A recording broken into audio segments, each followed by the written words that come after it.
Hey, it's Trey G, the JournalistWAB Beat, and we're here live at C2E2, and I have two special guests. They are from Double Take Comics. I have Gabe Yoakum and Matsuma. And today we're going to learn a little bit more about Double Take Comics. So Gabe, can you give us a little bit? Yeah, well, we're brand new. We started in September with our first issues.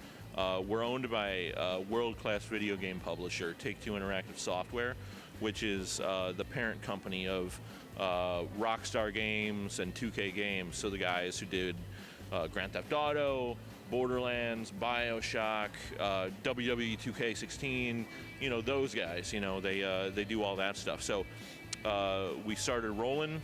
Bill Jemis is our GM, and for the uninitiated, Bill ran Marvel between 1999 and 2004. While he was there, he was a pivotal part of launching the Ultimate Universe when he was at Marvel. So he co-wrote Ultimate Spider-Man with Brian Michael Bendis, and actually was responsible for hiring Bendis at Marvel as well. Our books, we have 10 titles, and all of them take place in and around the 1968 cult classic Night of the Living Dead. So some of our stories, 3 of them, actually take place starring characters from the film and following them through not only through the film but beyond. And then the rest of the books are all new stories featuring new characters, but all in the same fictional Pennsylvania town where this outbreak is happening. So we explore different levels of the outbreak. We see what's happening from different perspectives. And then you have all of that fun stuff that you have in a shared universe. So you have crossovers, characters go from book to book. You've got Easter eggs, and you've got, a bunch of the other fun comic book stuff that comes from a shared universe, especially one that's so supernatural. With the 10 titles, you have written, that was Remote. And you have wrote The Dedication, I believe. Explain, I guess, where it takes place in the universe. My book, Dedication, takes place in a grocery store in Evans County, Pennsylvania, and it's about a bunch of kids working the overnight shift when zombies show up and then mayhem ensues. That's basically the elevator pitch for my book. Remote, likewise, takes place at a radio station in town, starring the overnight DJ, the woman who's doing the news. You actually see her news broadcast in several of the other stories. Her name is Samantha Stanton, and she's the only one left alive in the building, and she's dealing with ghouls in the radio station as she's trying to continue the broadcast. So it's fun. We've done things a little differently at Double Take in that a lot of our writers have real-world experience in the places where they're writing about. So like Matt, for instance, worked for a long time in a grocery store. I worked for 7 years in local radio. So it brings a certain authenticity to the titles when you see the things that are happening in the books are things that may have actually happened to us, dealing with bosses in both of our cases that we write one of our characters after, and usually, of course, with most bosses, they're not the nicest humans. But it's a lot of fun. It's been a lot of fun. As mentioned, this takes place with the Night of the Living Dead. Were you all fans of the series or the movie, the cult classic, growing up? Oh, of course. I mean, when you think about a film like Night of the Living Dead and Romero's genius, you can't help but be in awe of it. If you read anything about the production of the film, you know that this guy was doing everything on a dime, and it became one of the most seminal films of all time because of the commentary that he uses in the film, and to be able to take such an unbelievably rich universe, something that's so ripe for exploration, is a blessing. It's an amazing thing to be able to go into somebody's incredible masterwork and then just expand upon it in every single direction.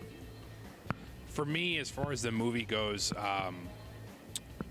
and I say this anytime I'm asked about it, the ending of that movie is amazing. I mean, it's one of those movies that it sticks with you after you watch it, and it speaks to me because I like a good ending like that one. Again, I'm not going to spoil it, even though that movie's,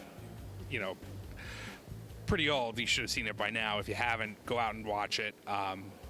And pay attention to the ending, because the ending's amazing. But like Gabe said, that's a seminal piece of cinema. That's something that we were very fortunate that there was a copyright error and it fell into the public domain, so we were able to use it to create our universe. We're here at C2E2. Is this the first time that the comic book series has been at a convention? No, we're relatively new. We're just about 6 months old, 7 months old now.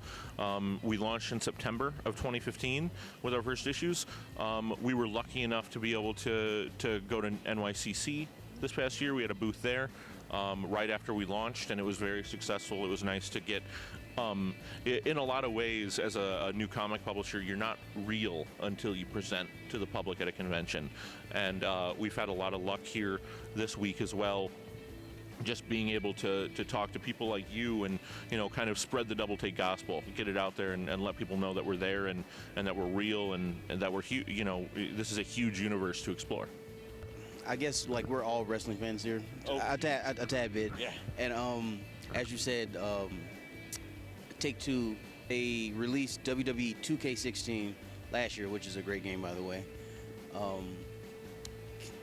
Can we or will we see any wrestlers of sorts in the series?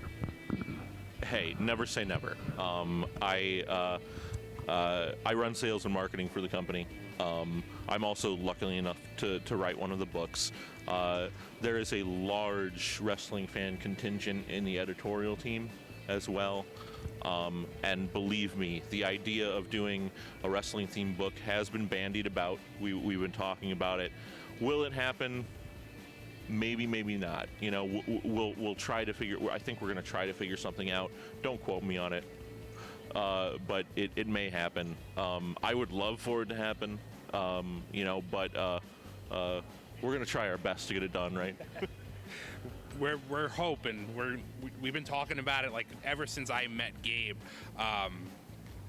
That's the one thing that we bonded about was wrestling, and I was like, you know what, we should pitch a wrestling book.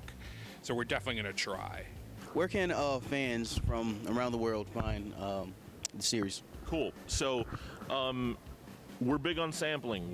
We want people to be able to read our books and enjoy them, and then go to their local comic shops and pick them up physically.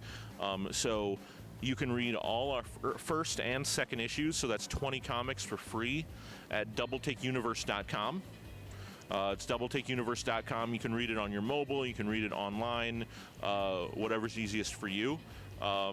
And then you can go to Comixology. Our first issues are free on Comixology. Second and third issues are 99 cents a piece. And then you can follow us on Twitter. It's at DoubleTakeNYC. And then Facebook is Double Take Comics.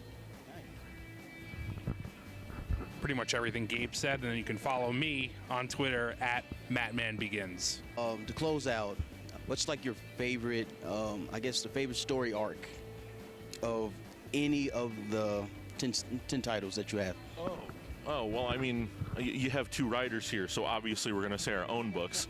But I think for me, other than Remote, because coming from a radio background, it's a lot of fun. I think if anybody wants to jump into the universe, I think the smartest way to go is to start with Z-Men. Z-Men follows two Secret Service agents who the president at the time of the outbreak, Lyndon Johnson, finds out there's this band of unidentified assailants killing people in western Pennsylvania, and he sends two Secret Service agents out to figure out what's going on.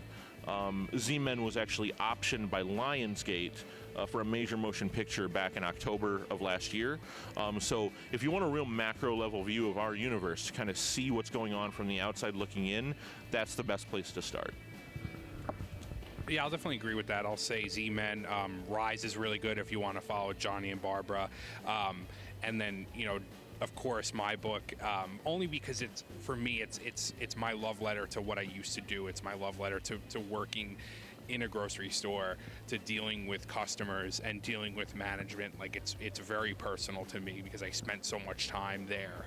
And of course, it's my first, professional work. I self-published my first book, which brought me to Double Take. But this is, it's extra special to me because now, my book, and I know Gabe feels the same way, is sitting next to the greats. His book was sitting in Midtown Comics in Times Square, New York, next to Mark Millar's Huck. My book was sitting above Brian K. Vaughan and Cliff Chang's Paper Girls. Like, Brian K. Vaughan is like one of my heroes. So it's awesome. It really is awesome.